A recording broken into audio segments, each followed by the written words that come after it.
আপনার সার্টিফিকেট কই? এই নেন। ক্যারেক্টার সার্টিফিকেট কই? স্যার ওটা তো আনতে ভুলে গেছি।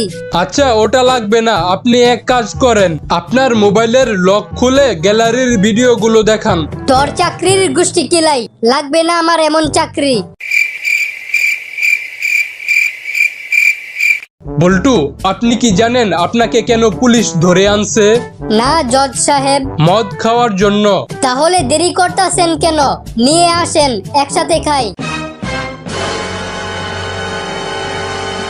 বল্টু, বলতো আদর্শ স্বামী কাকে বলে? যে তার বউয়ের কষ্ট কমানোর জন্য অন্য একটা বউ ঘরে নিয়ে আসে। বল্টু, তোর বাবা কি করে? স্যার আমার বাবা ফার্নিচার বিক্রি করে। তা বেচা কেনা কেমন চলে? স্যার খুব ভালো, বাসার খাটটা ছাড়া বাকি সব বিক্রি করে ফেলাইছে। তুমি একটা বলদ, এই জন্য যে কেউ যখন তখন তোমাকে বোকা বানিয়ে দেয়। হ, ঠিক বলছো। শুরুটা তোমার বাপেই করছিল।